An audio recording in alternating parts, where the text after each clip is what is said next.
50 barangay ang binitbit ni Bangag. Tapos ang naiuwi niya lang, 1%. Imagine yung mga palangga, 1%. Ibig sabihin doon, si Trump siguro nairita. Dahil ang dami mong bitbit, pero hindi ka magwawagi sa akin, dong. Ha? Addictus benedictus, hindi ka magwawagi.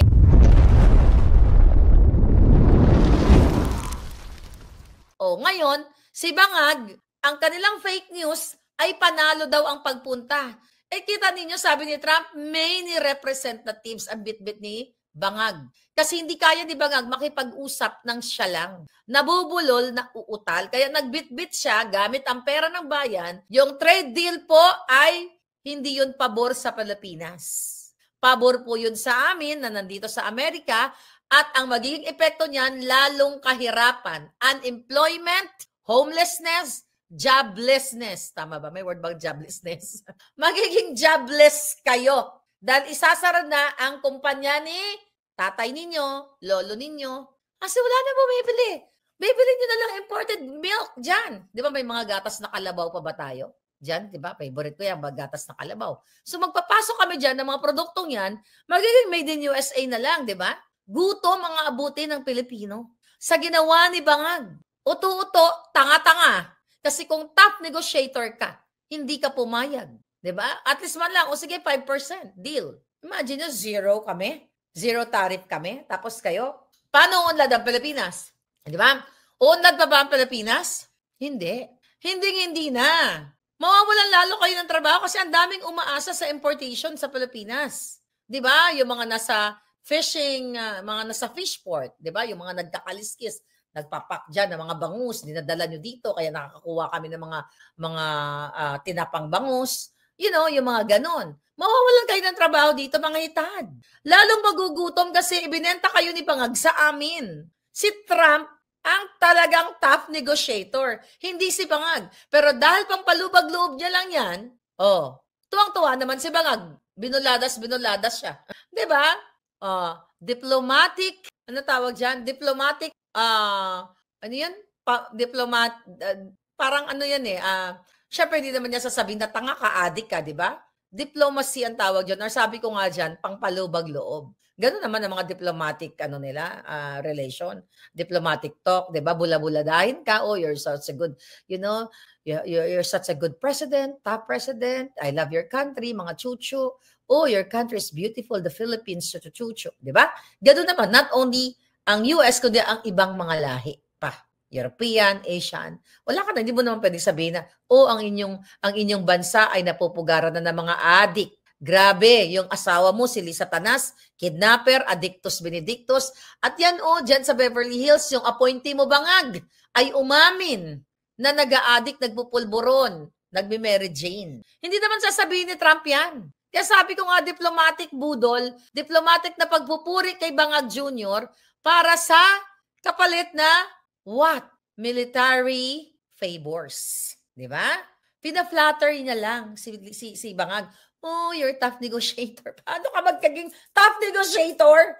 From 20% na tariff, pinabaan ka lang ng 1%? Ano yan? Mga kababayan.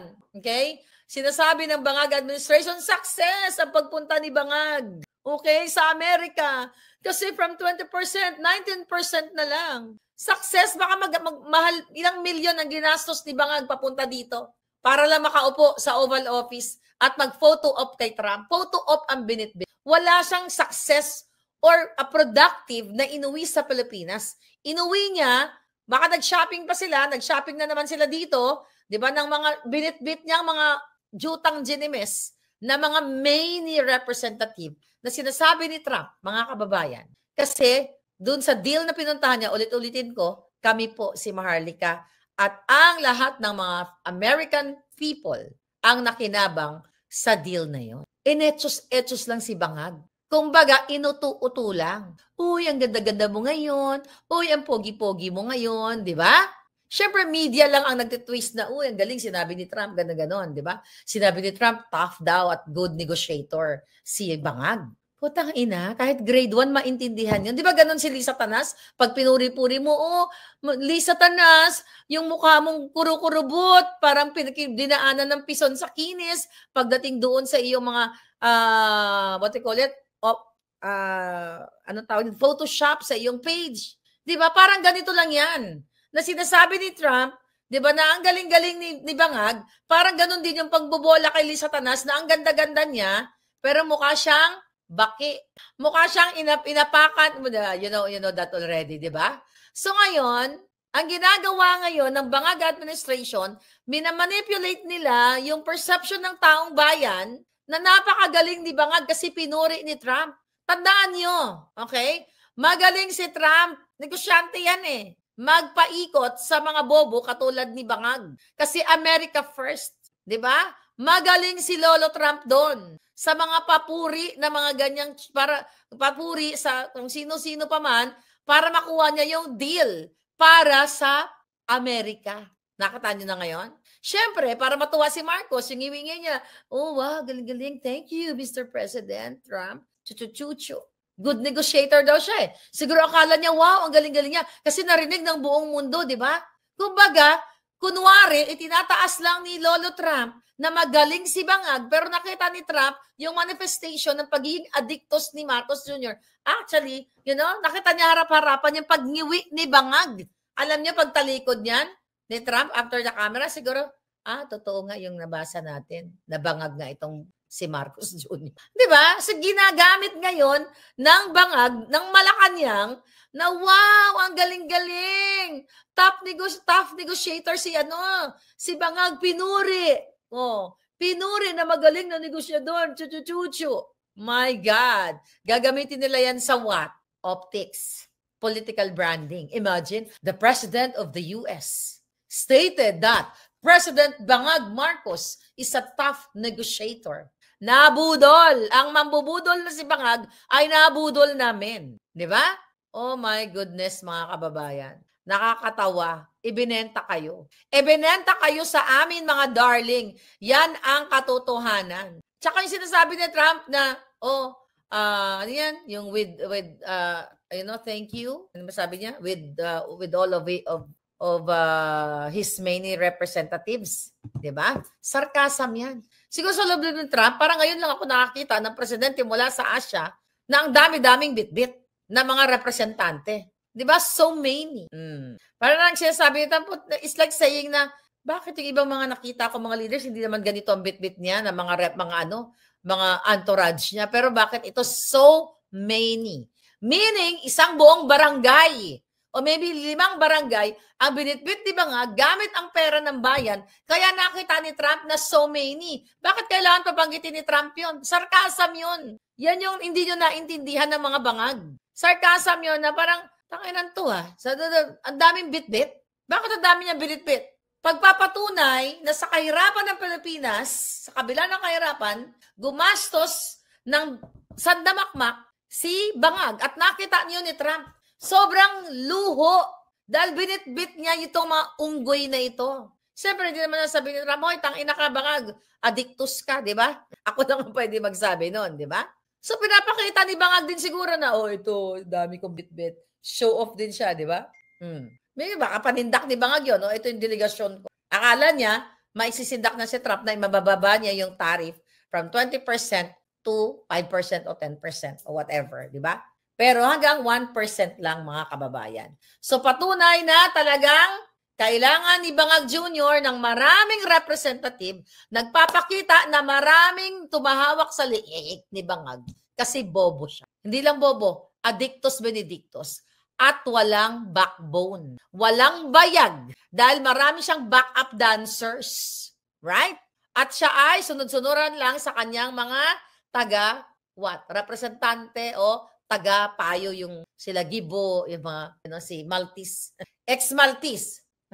Pinapakita lang ni Bangag, mga kababayan, na hindi niya kayang tumayo mag-isa. Kaya pinisat ni Trump ang kanyang balls. Okay, hindi mo to kaya. 19% tariff sa inyo.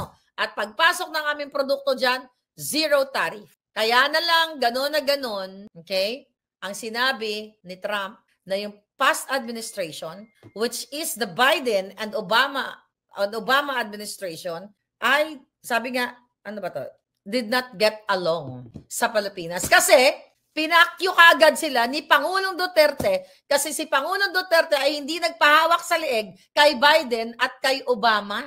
Never ever pumunta dito si Pangulong Duterte sa Amerika para makipag-itchosan. Pero at the same time, ang Amerika ay friends pa rin ang Pilipinas pero hindi siya nagpahawak sa liig o nagpakatuta katulad ni Bangag na kailangan ng optics ni Trump. Kabigyan ko ito ng example. Dito sa magkaibigan. Tayo na lang. Dalawa tayong magkaibigan. Meron akong ICC lipstick. Okay? Ikaw, meron kang Yema. Okay? O Marley ka, mag-switch tayo. Benta ko tong Yema na ito. Okay? Sabihin ko sa'yo, benta ko yung lipstick mo. Tapos sabi mo sa akin, ibenta ko yung Yema mo.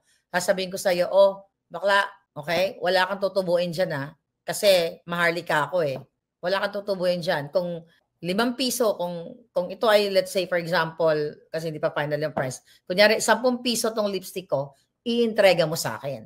Kasi maharlika ako kilala ako, chuchuchucho, di ba? May mga ganon. Superiority. Maharlika ako, 10 pesos sa akin, wala kang tutubuin. Tutulungan kita, ibenta ko yung Yema mo dito. Magkano yan? 10 piso. Yung 10 piso na yan, kukubra ako dyan ng 40%. Kunyari lang, that's my example. Diba? Saan ang equal ng pagkakaibigan? Imagine mo, binibenta mo yung produkto ko tapos wala kang mahita sa akin. 0. Diba? 0. Pero, bibenta ko yung produkto mo, ako, binenta mo na yung aking Iconic Clay Collective, kumita na ako, ikaw wala kang kinita. Pero ako, binenta ko yung Yema mo, kumita ako ng bongga-bongga. So, kumita ako sa lipstick ko, kumita pa ako sa Yema mo. Yun lang yung simpleng example dyan, mga kababayan. As simple as that. Ngayon, ang binibenta nila ngayon, yung sarcasm ni Trump na si Bangag ay good negosyador. At tough. Paano maging tough yan? Sinabi mismo ni Trump na main representative ang binitbit niya. Ibig sabihin, signalis na yon. Kung marunong kang magbasa, you have to read between the lines kung anong binubuladas ni Trump. Ibig sabihin, tanginang to, ang dami mong binitbit, tapos hindi mo nakuha, hanggang 1% lang ang binaba ko, tanga ka. Diba? Ganon yun, mga palangga. So, kayo ang kawawa dito. Si Bangag naman tuwang-tuwa, diba? Parang asong ulol, sir. Ganon-ganon. Diba? Naalala mo dati kay Biden, sir, na ganon-ganon din siya. Ilang barangay ang dinala niya? 50 barangay ang binitbit ni Bangag. Tapos ang naiuwi niya lang, 1%. Imagine yung mga palangga, 1%. Ibig sabihin doon, si Trump siguro nairita. Dahil ang dami mong bit-bit, pero hindi ka magwawagi sa akin, dong. Adictus benedictus, hindi ka magwawagi. Ang binit-bit mo yung buong Pilipinas, buong barangay, tapos hindi kita pagbibigyan, 1% ka lang. Pero kailangan pumayag ka dito sa aking deal na ito, and then with the military cooperation ng Pilipinas. Now what? Ano ang masasabi nyo ngayon, mga kababayan? What is your thought about it?